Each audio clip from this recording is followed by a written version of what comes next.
Welcome to Roots and Branches of Lehigh, the podcast where we get to know the faces, stories, and lives that make up our community.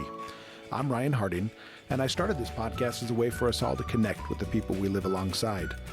Growing up in a small town, I learned that connections go beyond blood. They're built through shared experiences, friendships, and the moments we celebrate together.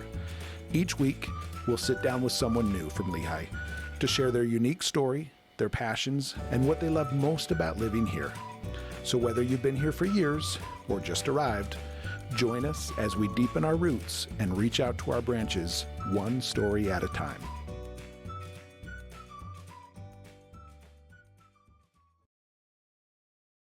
Welcome, Mayor Mark Johnson here with me today, and I'm excited to have him on this podcast, Roots and Branches of Lehigh. So Mark, tell me a little bit about yourself so did you grow up in Lehigh? Are you from Lehigh? Or tell me about that. Sure, I'd be happy to. And first of all, thank you for having me, Ryan. I like this opportunity. I actually grew up in North County, grew up and graduated in Pleasant Grove, bought my first house in American Fork. And then my wife and I decided that we wanted to live in Lehigh because growing up, I spent a lot of time in Lehigh. I had friends over here, I had family over here. And I actually really liked Lehi. Yeah. And so we found a lot in a new subdivision, and we built a house there, and that was in '93, and we have just lived here since and loved it. Don't want to move. Don't want to move. You like it. It's been a good place to live. It's a great place to live. And tell me, so have you always wanted to, go into public service, be a mayor and stuff like that, or? No, actually, it was probably the farthest thing from my mind. Okay. I had never really entertained it. I did have an opportunity to work. I've been in the engineering field for my whole career. Worked in some engineering departments through college. It helped me get through there. And then I graduated. I actually graduated with a design degree, not an engineering degree. But I ended up working in the engineering field in design. And that's what I've done my whole career. And I had an opportunity to work for an engineering consultant that had a lot of municipalities for clients. And I ended up learning a lot about municipalities and how they operate, what works, what doesn't work. Yeah. I did the standards and specifications for a number of cities. And so I started understanding how cities worked, and I looked at Lehigh, and there were a lot of things I liked about Lehigh, but there were some things going on here that I thought ought to be done a little bit differently. Okay. And that's when I started thinking about a political role. And were you in any kind of political position before mayor, or did you go straight from nothing to mayor? Oh, that's an interesting story. I actually proposed some changes in Lehigh in regards to transportation. Okay. And I was big on some traffic calming techniques that could be utilized in the city and were not. Mm-hmm. And so I proposed those as part of a campaign. I decided I'm just going to run for city council. Okay. I actually ran twice in two subsequent elections, lost both times, which is interesting. Yeah. I decided, okay, I've had enough with that. I'm just not going to do that anymore. It's not meant for me. But I did get a lot of attention. And back then, that was in the early 2000s. And it was hard to get elected in Lehigh unless you were from Lehigh. Sure. But I got enough attention that they put me on the planning commission. Okay. I soon became the chair of the planning commission. Had an opportunity to enact some of my philosophies, and people agreed with me that those changes had to occur. And then a vacancy came up on the city council. I was encouraged to put my name in on that. I did. They ended up appointing me. And I went from getting hardly any votes in the city of Lehigh to getting so I ran again. After that stay, of course, I had to run in the next election, and I didn't want to, and they said, no, you need to, and I did. And I ended up getting more votes than anybody had ever received in Lehigh. So awesome. I thought, this is interesting. Okay, I served on the Lehigh City Council for 12 and a half years. Okay. And then I actually left. I had enough after over three terms, and I'm like, I'm done. I have a life to live, and I was off.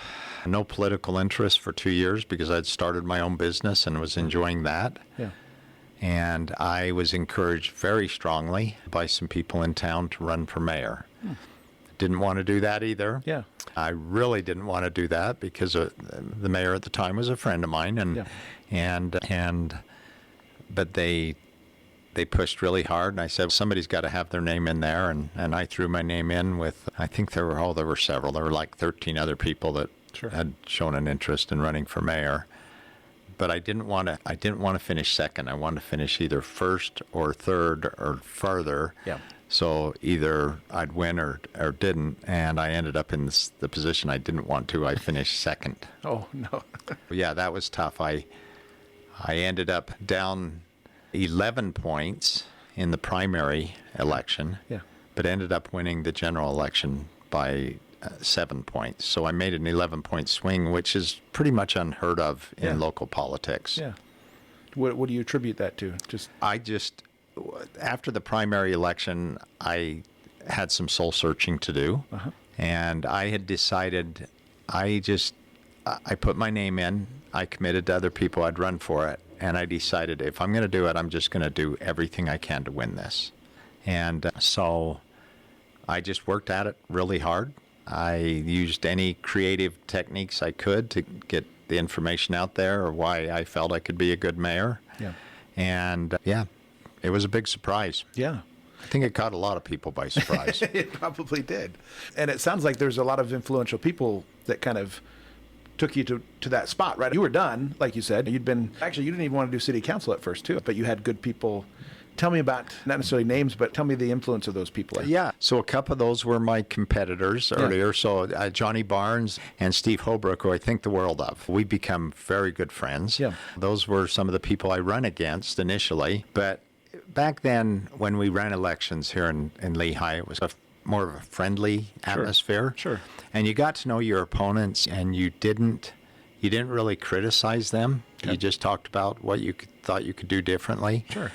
And those were the two who knew I just wasn't interested in running again, and they had both won in the two earlier elections that I lost in, and they said, no, you need to run. And I did, and they encouraged me, and I think they talked to other people about me, and that worked very much in my favor.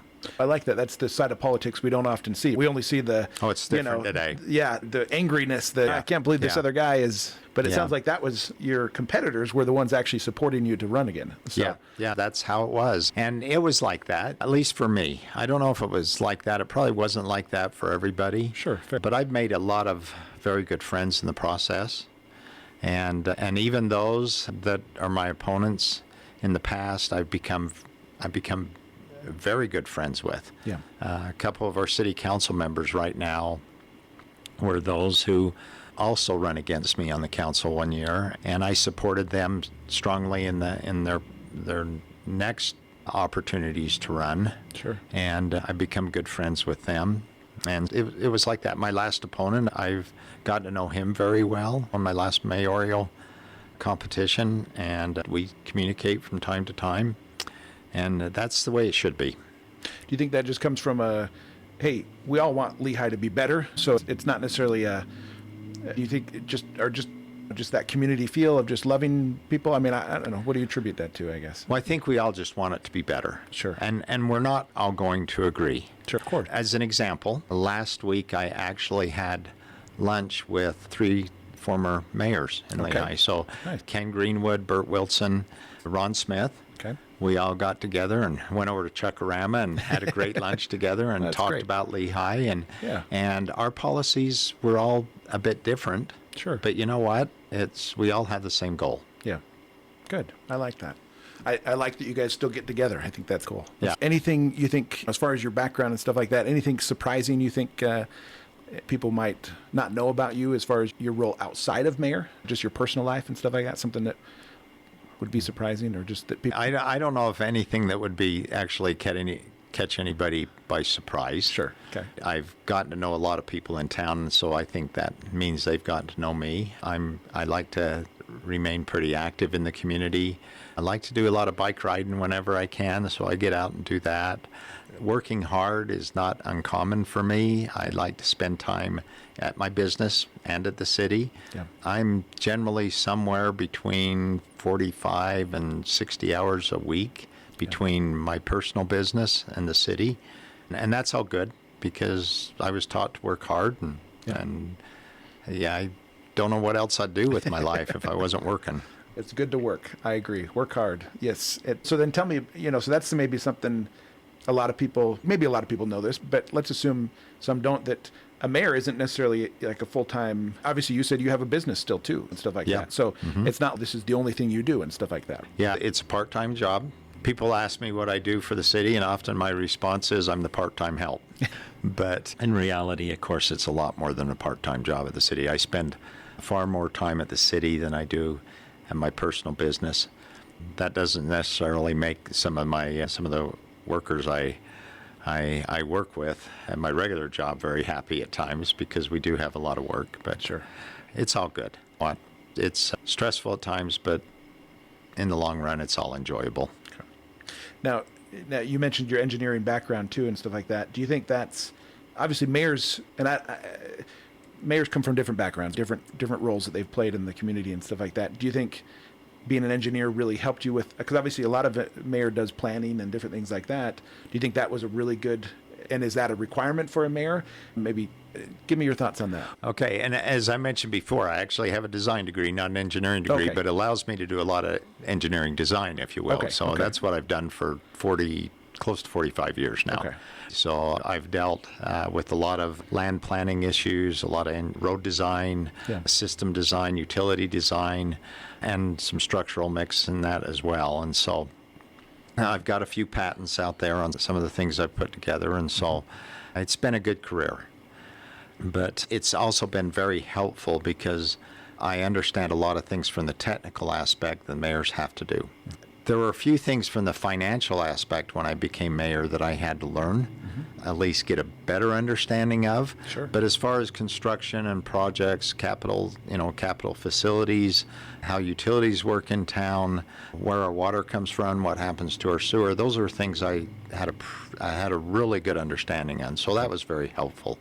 Planning was something I had a good understanding of, and what rules need to be followed as far as work that was done in town, construction standards, Yeah. that sort of thing. I understood why things are done the way they are. Okay, that's good. So not necessarily a prerequisite for a mayor, but that did help you, I guess. A lot, It helped me a lot. Yeah. So, okay. Yeah, I came from a different aspect. I remember when Ken Greenwood got mayor, or became mayor, he asked me to go to lunch with him one day. And so I did, and we sat down. I had known him fairly well before. And he told me, he said, Mark, he said, there's more to this being mayor than I ever imagined. He said, it's a lot harder. He says, I'm going to college all over again. And I just laughed. And so the reason he'd asked me to lunch is because there were certain things going on that he knew I understood that he didn't understand. And so he just wanted to pick my brain a little bit and see what my thoughts were, because he was being told things that I'm just not sure what to think about this. So that was a good opportunity for me to sit down and have those conversations with him. Good. So let's move to life in Lehigh. Obviously, you've been here a long time, you said, and stuff. What do you personally like about Lehigh? You mentioned biking and stuff like that, but what do you like about Lehigh right now? Lehigh it's an easy thing to say Lehigh is just a wonderful place to be. Yeah. But in reality, it is. Okay. And we're very fortunate. There's many things in this city that has made my job fairly easy. Okay. As an example to that, and a lot of people don't know this, we went to a conference once, a power conference, where Lehigh City was receiving some awards because of some things they had done we have our own power system. Sure. And so they'd done some unique things, and they get some accolades from time to time. And so we were invited to this conference, and we go to the conference. We were asked, you guys want to stay for lunch? And, yeah, we'll stay for lunch. Sure. We like to eat. Yeah. We take it was a very large room. We took a table way in the back. We were back in the corner because I'm like, we need to leave right after this, because we were just there for the award ceremony. Sure. And Natalie Gochner got up to speak. She was a keynote speaker during lunch, and she talked about the state of Utah and all its financial strengths nationwide. Yeah. And it was a very interesting presentation. She had a great PowerPoint up, and she gets to the end of her presentation, and she goes, okay, I got a question. Who here is from Lehigh? And Jason Walker, my city administrator, and I, and Joel Eves, who's the power director, we all look at each other and we're okay. So we raise our hands, and she goes, okay. She says, I want to give the same presentation, but I'm going to pull Lehigh out of the calculations. Oh. And Utah was still strong. Yeah. But it wasn't, obviously not as strong. And she goes, you guys need to understand that Lehigh City is the economic engine of the state of Utah. Wow. And that statement completely caught us off guard. Yeah. And I realized, probably more so at that time than any other, that we're pretty fortunate here in Lehi, because I knew in dealing with all the other mayors, and I work with all the mayors, not only in this county, but several up north, and that, how fortunate we are because of all the financial issues they have to deal with that often we're not dealing with here in Lehi. We've got a lot of things going on here that we're just able to do when we need to have them done. And so that's a wonderful place to be. And that's not because of me. It's just because of what has happened by a matter of circumstance for many years. So you mentioned the financial. So is that because of the tax base of these businesses and stuff like that, or elaborate on that? It's a lot of that. We do have. We're very fortunate because of the businesses that have come in here. Silicon Slopes has treated us very well. Micron, when they came in, kicked off something that a lot of people probably didn't anticipate. Yeah, some did. We were told that when Micron established here, that they knew that there were going to be a series of other large businesses that were going to also establish here. Yeah. And we've seen that Adobe came. Yeah. Microsoft was here. There were a number of businesses that just started locating here in Lehi. And then it builds us up to the events of last year, where Texas Instruments, of course, purchased the Micron plant, saved that facility, which we were... We did not know until the day they made the announcement that they were going to move on and put it up for sale. Okay. So we were a little nervous about the purchase of it, but Texas Instruments came in, they purchased it, they came in with a commitment to expand, and so it's an $11.6 billion investment in the state of Utah. Yeah, there's nothing been like that ever in the state of Utah before. Nothing has been so large. Yeah. And so we know that's going to impact us. That's going to hire a lot of people here in town. Those jobs are actually very good paying jobs. Yeah. So that helps in our economy. Not to mention to have that kind of an investment in Lehi. Yeah. Micron, when they came, they actually built a new storm drain line, a new sewer line through town. Okay. They built on their own accord some critical infrastructure for Lehi. Yeah. Texas Instruments is going to expand that. Wow. Yeah. Those are big things for us. Those are great things. Yeah. Yeah.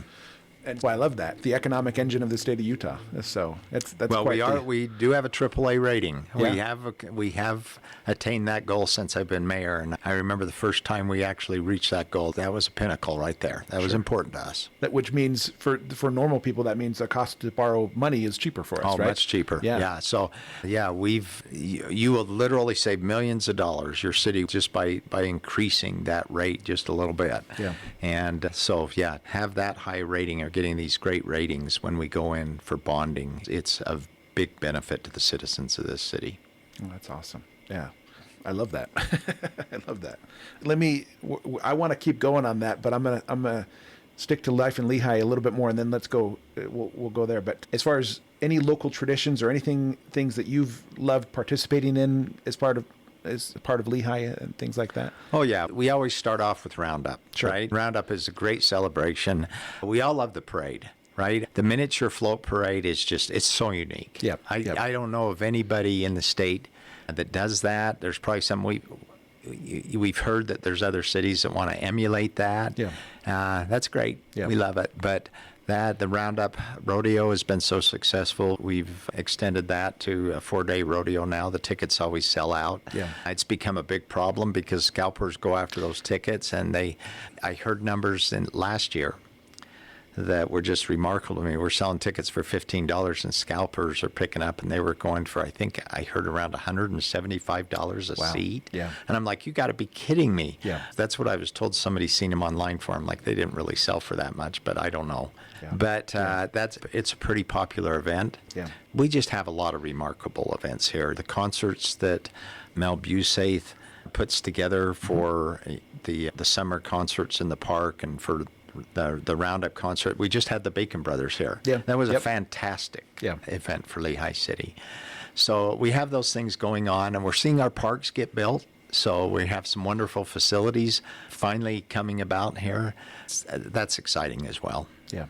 And where does that money come from then for the parks and stuff like that? Is that a lot from the fact that all these businesses are relocating here and stuff like that, or does that come from a different tax base or something? So no, the parks comes from the general fund, the building them, but not all of it. We do have this park tax, which passed recently. That's been very beneficial. Okay. When you look at the new family park facility, the playground and up there, that's a $17 million project. Wow. We had put aside $10 million for that to build the facility, but $7 million will come from the future park tax that's coming in. So that's important.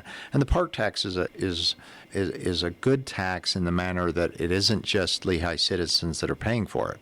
In fact, a lot of the money that's being spent in Lehi is from outside sources. Okay. And a small portion of the money that they spend here ends up going to support Lehigh parks and our culture and recreation. And that's important. We needed that because for a long time, we were, about the time I took mayor, while I was on the council, we were land poor to build parks. Now we have 3 large areas that are regional parks right now. And so we're watching Family Park expand. Mellor Rhodes Park is going to come in with new baseball fields and pickleball courts. We're working on that right now to raise it. That was a park that once we purchased the land, we found out it was a large portion of it was in the floodplain, and we had to raise it all to be able to build on it. Sure. And we've got all that work being done for free right now. We have a contractor that needed a place to put all his dirt, and he came to the city and said, I will dump all my dirt here, I'll grade it, I'll prep it all for that future park. Wow. If you'll just let me dump my dirt there. That's awesome. Yeah, we've had a few deals like that. Oh, that's that great. have been very beneficial. They take some time. Sure. But that's okay. Yeah. It's a significant savings. Well, especially where I like that both business and government can work together in that aspect. Hey, we needed some help and you needed that, and so great. Yeah, it's been a great opportunity for all. That's awesome. Okay, so moving on to your role as a mayor, you said part-time and stuff like that. Tell me what a typical day looks like for you as a mayor. I don't think there is a typical day. There's not a typical. Every day is a little bit different depending on my schedule. Okay. Sometimes I'll have city meetings in the morning. Sometimes I'll have work-related meetings in the morning. I will usually go into my regular office first, take care of the business there. I can do a lot of city business there. I can respond to all my emails there, and that is very helpful. Good. After I take care of some loose ends there and get some work done, I'll run down to the city. I'll take care of any signings I need to do. A lot of people don't realize how many signings you have to. Sure. That is, as the executive of the city, you end up signing your name a lot. And, And I remember one day I went in the office to do signings, and I had 80 different documents to sign. Wow. I mean, that was an estimate. I didn't count them all, but it was just by the stack. I'm like, there's about 80 here. Wow. And so I have to go through that. There's a number of city meetings that I do, but there's also some state-related and meetings related with MAG and some of the other planning organizations. MAG is our Mountain Lands Association of Governments. That's our master planning organization for Utah County, and they also serve a couple other counties as well. I have assignments there. I have assignments in UTA. I'm on their advisory board there. There's just a number of obligations I have that are city-related, but aren't even actually directly related to city. It's not just a city job, it's actually an outside job. I have one with the Utah Valley University. I'm on their College of Health and Public Service board there, and so I'm involved in making decisions with them. And hey, we have U here building here. We got two of the buildings over in Thanksgiving Point are now owned by UVU. Wow. And that's where a lot of training goes on over there. So we're excited about that. They are too. And tell me what they're doing there. So the CHIPS program, which is, as I mentioned, the College of Health and Public Service, that is, they do dental training for dental assistants. There's some medical training that goes on there for the nursing program and other medical related businesses. Sure. The police training goes on there. And the upstairs in one of the buildings, they have a training facility now for those who are wanting to go into law enforcement. Okay. And man, I'd encourage anybody to check into this college up there. Yeah. It's part of UVU because there's a lot of jobs available, That's awesome. of jobs available in the medical and law enforcement fields. Big needs there. And also they also cover the fire too. So Okay. yeah, Okay. yeah. So then going back to your job as mayor, tell me, what are some of I can tell you love your job, which is good, but there's got to be some obstacles too, right? There's got to be some headaches and stuff like that. Tell me, how do you overcome some of those? What are some of those? Talk to me about some of the harder parts of the job. That's an easy one, actually. Okay. So there's two things. First of all, in the position that I hold and the council holds, we have to make some decisions sometimes that are just unpopular. Sure. And that's not fun. You want to make everybody's life better. You want to make everybody's life happier. Yeah. But here's the interesting thing. As much as we all love, the Constitution gets in the way of that sometimes. Sure. Okay. You'll have disagreements across boundaries. Yeah. And generally, anytime you have that, you have to first consider property rights and who has rights here. Who is the property owner that actually has rights in this situation? And we all love the Constitution, and we all love the doctrines that are held inside of that. But property rights are issues we have to deal with here in the city frequently. And because of that, we have to identify, okay, what are the rights of this property owner and what are the protections through the zoning laws to the neighbors?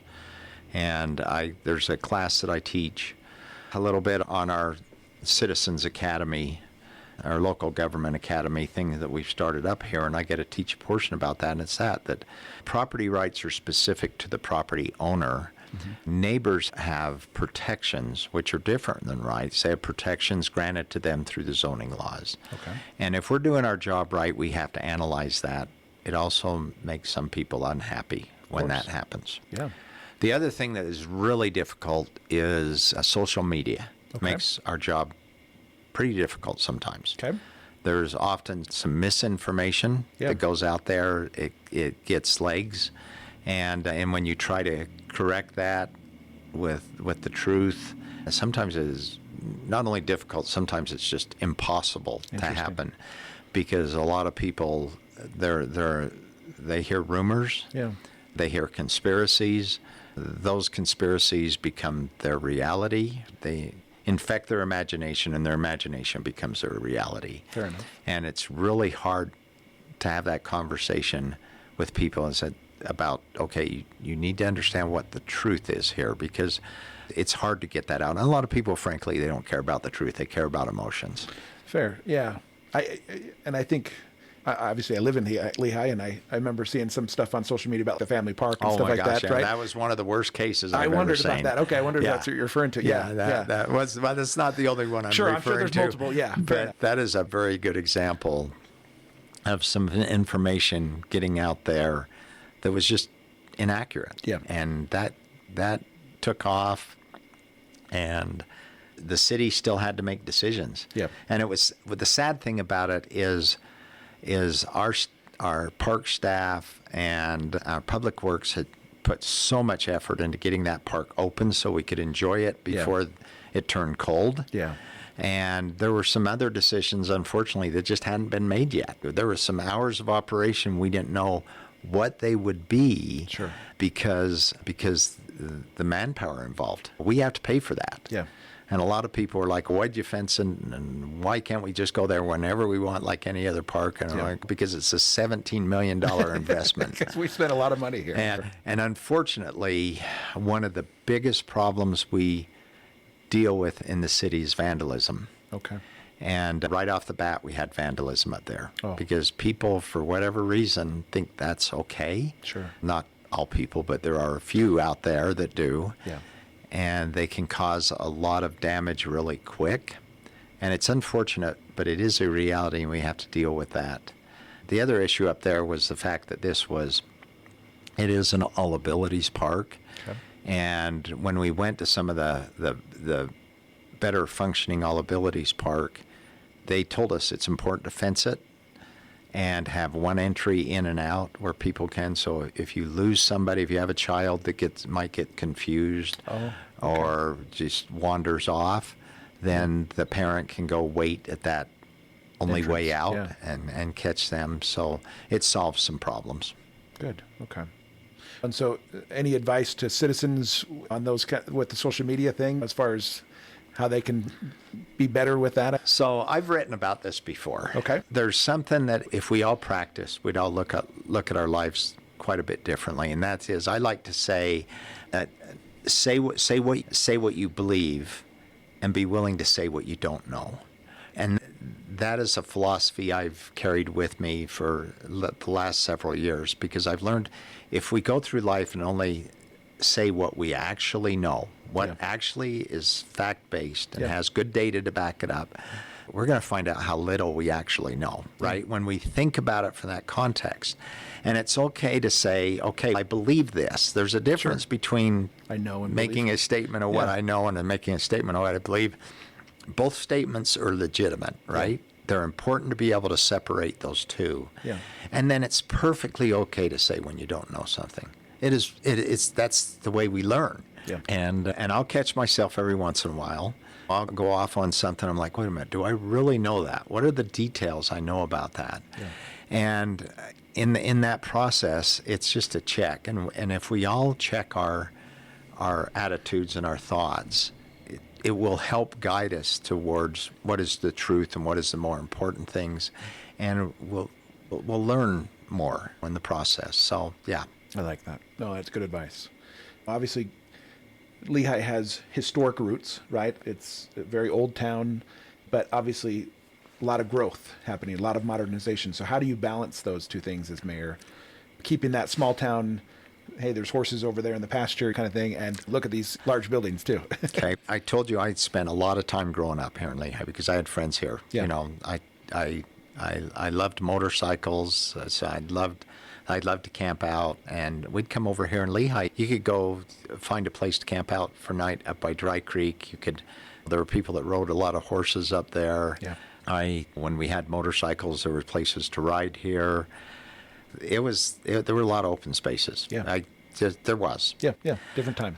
But that's pretty much Utah County in general. Yeah. So don't think that wasn't the case in American Fork, Pleasant Grove, or Orem, or anywhere along the Wasatch Front, because it was.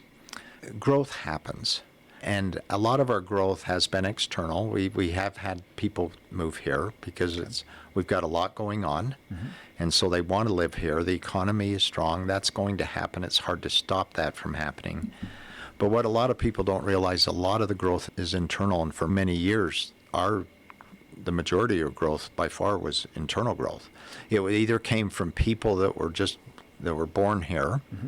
or people who were raised here, went to college and couldn't get a good job here, and so they left the state to get a good job, and then the economy boomed in Utah, and so they're moving back. Sure. But they're actually native Utahns. Fair enough. And I've had to remind people in the past that don't think you're not the growth, because it didn't matter if you moved here or you were educated here and left and came back, or if you were born here. Yeah. You are the growth.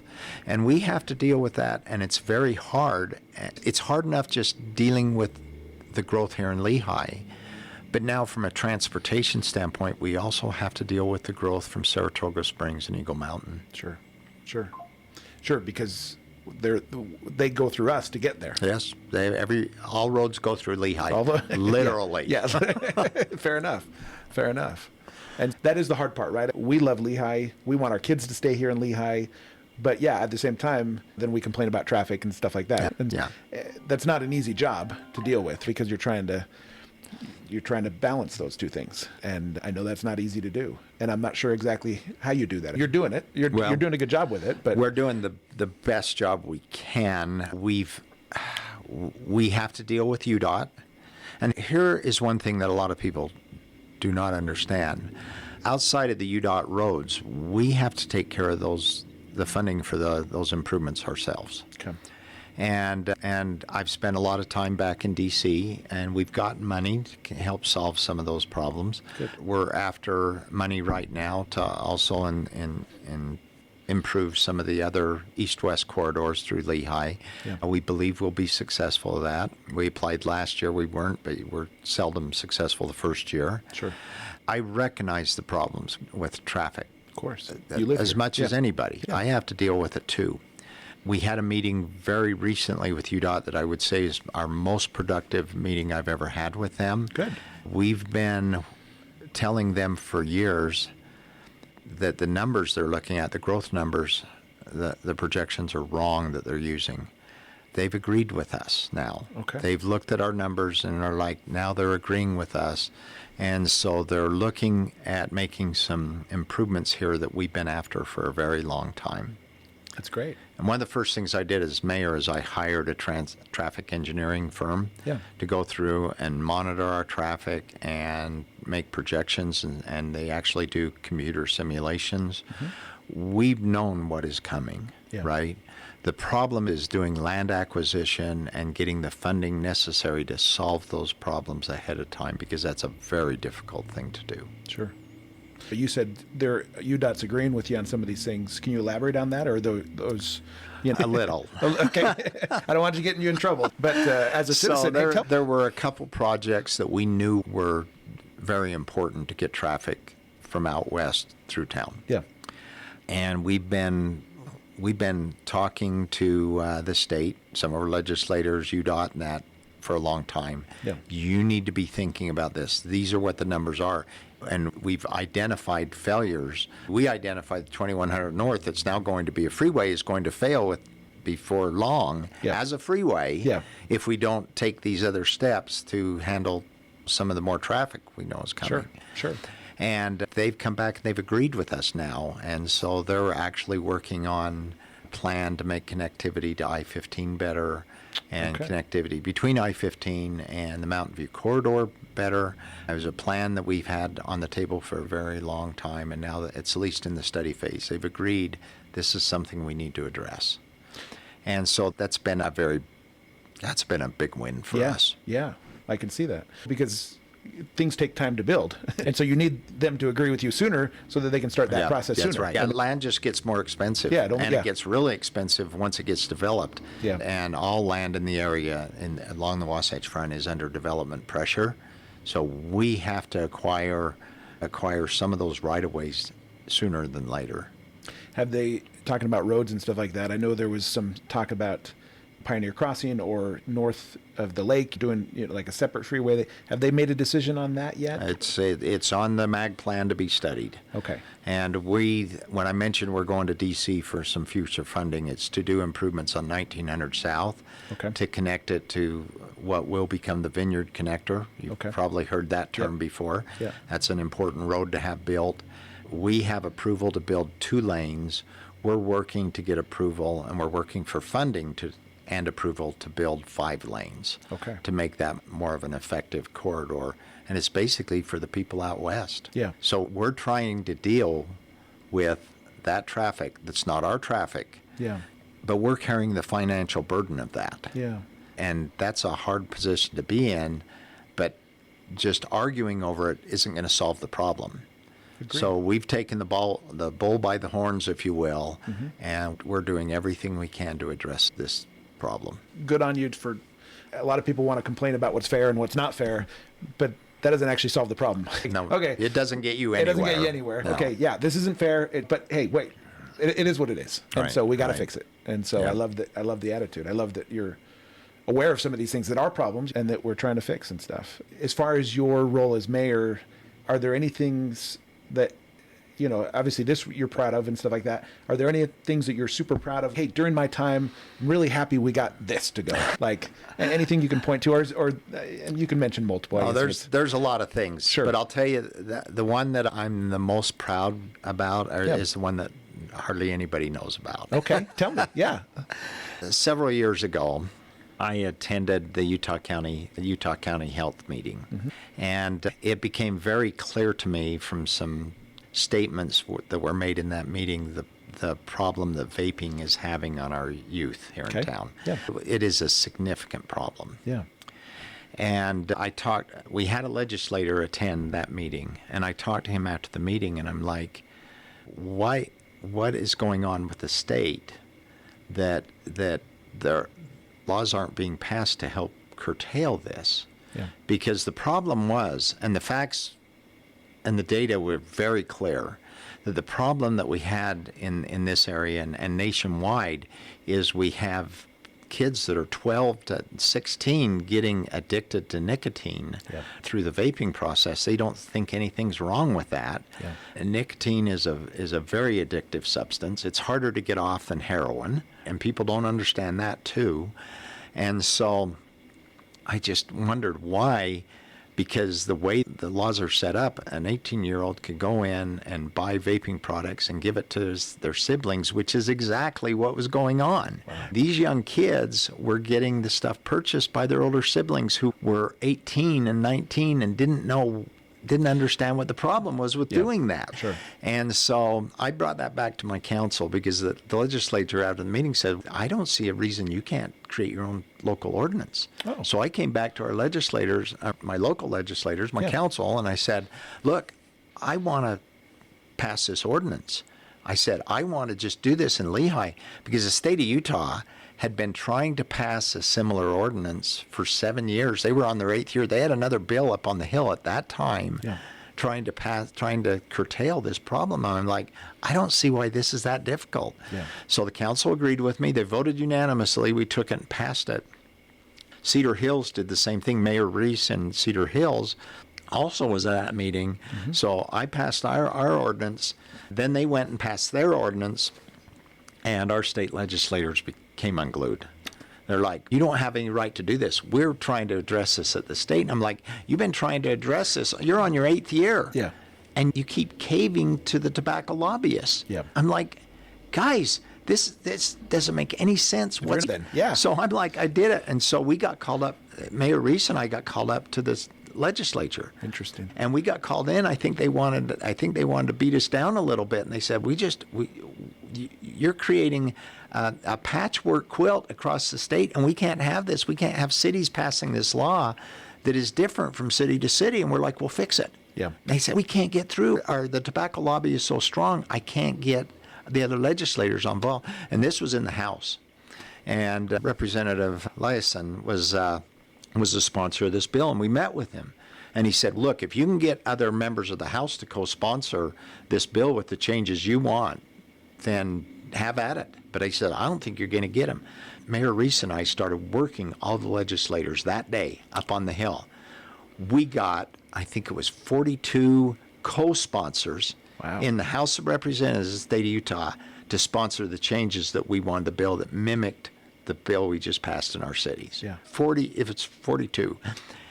And that was almost everybody, because once a couple, Kay Christopherson jumped on, Corey Malloy jumped on, a lot of our local legislators jumped on, and when they jumped on, the other legislators look at it and they're like, oh, we can't not do this. Sure, yeah, we got to jump on this one. So they all start jumping on it, and now all of a sudden it has all these co-sponsors. I had friends that are senators in the Senate, and they're like, oh, we're not going to let the cities control this. They said, we're not voting. I had 2 local representatives tell me there is no way we're going to let this get through. Yeah. So then they called me in to testify at the Senate committee on this issue, and I went up and testified why this was important. And evidently, guilt must have a powerful effect. Sure. Because by the time I was done, the senators that said there's no way we're going to vote in favor of this voted in favor of this.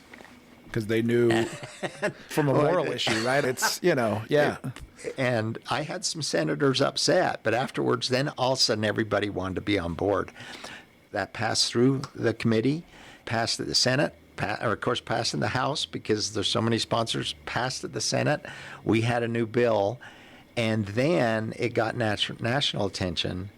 And some of the federal senators started saying we need to do the same thing on the federal level. So it went right up the ladder. Started right here in Lehi. Yeah. Yeah. Well, I would be proud of that too. Good job. Yeah. That's awesome. And I love that. Yeah. That's good. It was, and a lot of people, when I bring up that bill, people are like, what is that bill? And I'm like, it was the one about vaping. And it just meant that you couldn't purchase the products until you're 21. Yeah. But the studies clearly showed if you're 21, you do not pass that stuff on to your siblings or other kids, your friends. But 18, you're still. But 18, you're still maybe in high school. Yeah, because you're still part of that group, right? Yeah, you're still part of that group, and so you're still trying to be friends with everybody. Yep. But the data was really clear. Once you hit 21, you are not going to pass it. You realize the dangers in nicotine. So those. Yeah. Wow. So those years matter. Good job. That's awesome. I love that story. That's really good. Future. So we love to think about the future and stuff like that. Tell me, where do you see Lehi in 5 to 10 years? In 5 to 10 years, I'm hoping we have an updated master transportation plan that has been bought into from MAG and the state and our state legislators. So when I say state, UDOT and the state legislators. Sure. And everybody recognizes the transportation problem we have here. And the state is working to solve that. And that also includes transit, by the way. Okay. So, yeah. We have to bring transit around the point of the mountain. It is an effective mechanism to reduce the traffic on I-15. Sure. So we do need it. And when you say transit, you're not talking like front runner. We have front runner. Yeah, and I'm talking about light rail. Okay. Because and transit is great when it's double track. That's going to be great when it comes every 15 minutes. You're going to see ridership go up. Okay. But we also need light rail and BRT. The UVX over in Orem and Provo has been very successful over there. The Ogden BRT line, which is bus rapid transit, it's a dedicated bus line, is showing to be successful up there. Okay. We're okay with our transit in Utah County being BRT. The state wants to make it light rail like it is in Salt Lake. I don't really care one way or another. I know both of them are effective at what we need to have done. Okay. Other aspects of that 5 to 10 year plan. So mention transportation and stuff like that. What do you see as far as growth with, businesses, more businesses still coming here and stuff like that? National businesses, local businesses? The only thing that's going to curtail businesses from locating in Lehi, which is generally their first choice, is land availability. Okay. Because it's hard for them to find the parcel that they want and need. So it's spreading out, which is good. Sure. It's good to see the development in Pleasant Grove and American Fork over by the freeway now and see that all develop out. That's good. Well, we like that to have happen. We like to see the effect that an effective fiber system has happened in Duchesne and Roosevelt and Vernal, right? Yeah. There's a reason we brought Strata to Lehi to install our fiber here. It's because it's been a home run for those people out there. But we have people that have jobs on the Wasatch Front that live out there, and they just do it all remotely. Interesting. Right? So having fiber here will be a very big thing for us, and it's proven to be very popular for those people who are hooking up to it. It's close to my area, but not yet. Everybody think, well, Mayor will get it first. I'm like, no, I don't. I'm at the end here somewhere, and that's okay. Gotcha. Okay. So, because the fiber's helped those other areas, those remote areas, right? You're saying because it's cheaper out there to live. That's why you got land out there you can buy, and if they can work remotely, they're out there. But it helps us too. There's those against fiber, being city-owned fiber, government-owned fiber. They don't fully understand the importance of it. Not everybody has an opportunity here in our community to have a good internet connection, and that's been the case for quite a while now. No place gave a better argument in regards to the importance of fiber than the school district during COVID. Oh, sure. They could clearly tell which kids had good internet connection at their home and who didn't. It was very obvious to them. And that was eye-opening to me, because we have providers that would only provide service where it was to their economic advantage. But around here, we have an obligation to everybody. And it just, to me, even though nationally our federal legislators haven't made the commitment to say fiber is a utility, it's a utility. It is. Yeah. The delay there is politically driven by those who just don't want to have it called a utility. But in reality, we've learned having internet connection, having that communication resource is as important as having water come to your home or sewer leaving your home or a transportation system. This is important. And so that's the main reason that you guys did that, is because it helps get good internet to everyone? Because you're saying some of us, because I know like our internet went from fast to even faster, but it wasn't like we already had pretty good internet. But you're saying not everybody has, right? No, You know, not everybody has. And so that was the benefit of doing this so that way everybody has this access Right. and stuff. Okay. Yeah, we had people trying to do anything to get on whatever system they could find, whether Sure. they could do it over the air. Sure. And I had copper to my house, but I didn't have heavy copper. Okay. And so I was paying for 60 megs Yeah. of service, and I was lucky to get 4 to 7. Okay. I was testing it all the time. And, Yeah. and Okay. it's just not effective. So yeah, you're really okay. That makes more sense. So anything else as far as 5 to 10 year plan? Anything else that's coming in that future that you can speak of? We do have, we are anticipating we'll have 4 different hospitals here in town. We got 3 now. Okay. And the University of Utah has purchased land, and so with some interest in doing something there. And to say that City of Lehigh Primary Children's Hospital is a big thing, Yeah, right? it is. And we got the Holy Cross Hospital. We have the Mountain Star Emergency Room there over on Redwood Road that's ours. To have those facilities here, that's really big time. That's a big thing for Lehigh. And we anticipate there's just going to be continued interest here in Lehigh and along the I-15 corridor. And unfortunately, people are going to hate to hear this, but it is going to, I think we'll continue to see that grow. Yeah. Which I think Spencer Cox said the only way to not grow is to suck as a state. So that's the downside is, hey, we're down well, and so that's a byproduct is people want to live here or stay here. Yes, exactly. Yeah. And frankly, I'd love for my kids to want to buy houses here locally. Right. Yeah. We have to solve the housing problem. It is a legitimate problem. Yeah. And there's a lot of people who live on third acre, half acre, 1 acre lots. I'm on a half acre, but at the time that was just available. Yeah. Things like that are just difficult nowadays. And any of us that have children that are looking for homes, and even those that are not our children, I've had people sit in my office in tears because their kids can't afford anything here. Yeah. And it's tough and it's sad. And it's sad mostly because of these kids, if they can't get into a home and build equity in the future, they're going to have a very hard time financially succeeding. 100% agree. And we all want that for our children. We don't want to move them back in with us, right? No. And we want them to experience the American dream. And it is hard when we have so many people who don't want any more growth. They want us to just stop the growth. And I'm like, that's inherently, I'm just going to say it, that seems a little bit unfair. Sure. Because a lot of people have done very good with their own personal real estate here in town over the years. And that was just not necessarily their doing. It was the doing of the popularity of Lehi and the Wasatch Front. Yeah.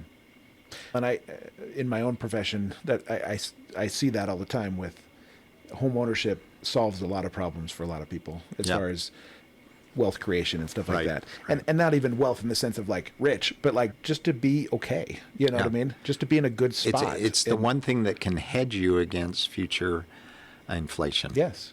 Agreed. No. And are there things, I know because this is a national problem, right? This isn't specific just to Lehigh, but are there things that we're doing? Are there things that you're trying to do? Because again, I know this problem is bigger than maybe your tool belt can handle, but are there things that we're doing to try to help solve that and stuff like that?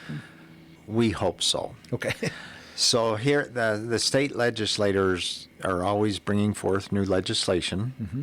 I've been embattled with them on some of that, not all of it. Sure. Because some of it it's lacking the infrastructure necessary to support it. Sure. Right? Sure. If we build homes that we can't deliver water.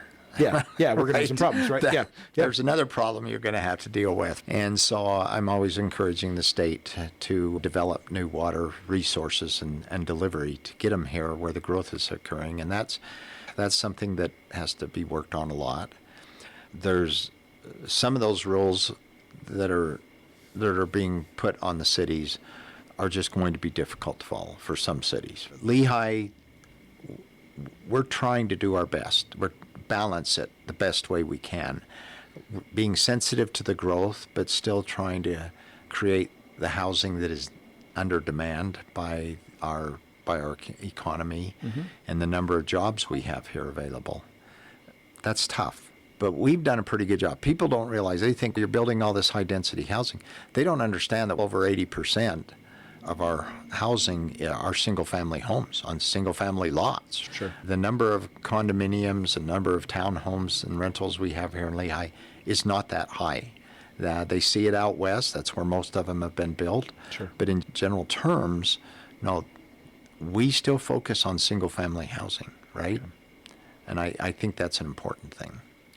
Good job with that. I know, again, that's something that, yeah, a lot of people, we need more homes. At the same time, people have a hard time with that high intensity stuff too. It's a balancing act, and I think you're doing good there. Tell me, for somebody, so a lot of us love this city that we live in and stuff like that. Not all of us can serve on a city council or mayor or something like that. Although some people listening may want to do that and stuff like that. But I guess, what advice would you have to just members of the community, to ways that they can help make this community better, or ways that they can help serve or do different things there, I guess? Any advice for that? I do. There's a number of things we have going on here in town. We have different organizations that you can join, like the historical group. We have the Arts Council. We have a lot of things going on that where we can use help, like the Environmental Sustainability Committee, right? From time to time we have openings there. You're right, sometimes it's hard to be on the Planning Commission because we like to get people that are spread out in different areas of town, but we like to get people with different backgrounds on that. Sure. There's just not many, and people who get on those committees like to be there for a while. Yeah. And that's understandable. It's a pretty heavy investment. But there's great opportunities around town to just serve in different aspects, like our day of service day, which centers around the 9/11 events. It's turned into a big thing. A lot of people are stepping up to serve and help on that day. We get a lot done. Good. And we've just done it 3 years now, and every year it just gets better. But there's a lot of people who just want to give in this town and serve in some way. And we're trying to do a better job of getting that information out there, where and how you can serve. Sure. And there are opportunities.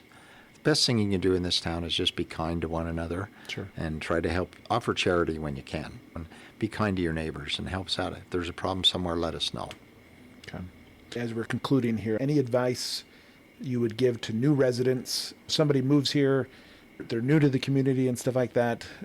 Any advice you would give to that new person to how they can better fit into the community, really enjoy this kind of experience here of Lehi? Sure. You want to be acclimated into our lifestyle here. I don't know if that's the right word or not, but there's a lot of sports programs here if you want your kids in that. We have two of the best soccer clubs here, and they got a great facility up at Family Park.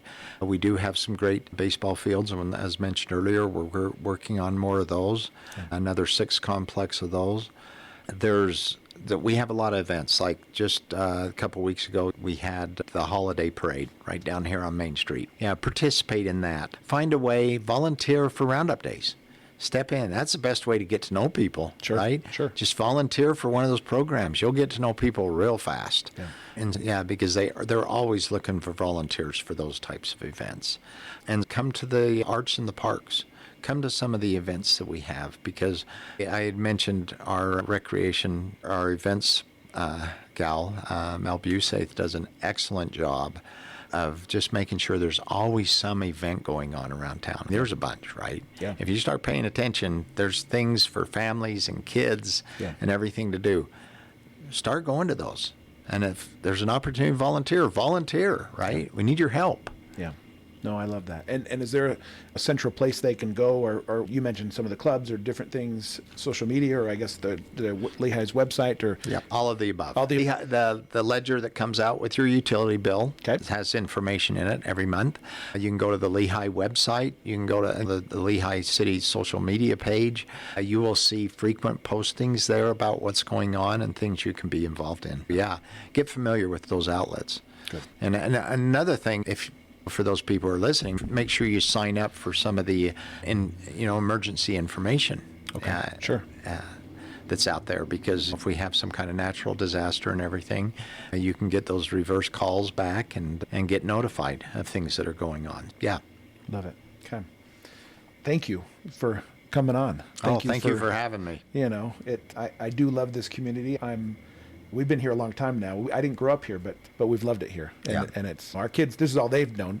Yeah. So this is home for them. And I just love what's going on. I think you're doing a very good job. I appreciate it very much. Sometimes I don't know if I am. But well, again, like you said, sometimes you are going to make some people unhappy, right? Yeah. But it's good to know that we got good people doing their best, and I think that's really what matters.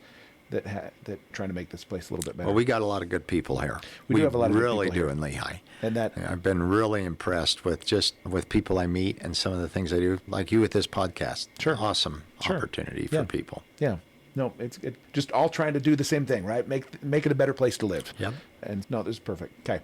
Thanks, Mayor, for coming on, and we'll see you next time. Okay. Thanks, Ryan. Thanks. Thank you for joining us on Roots and Branches of Lehigh.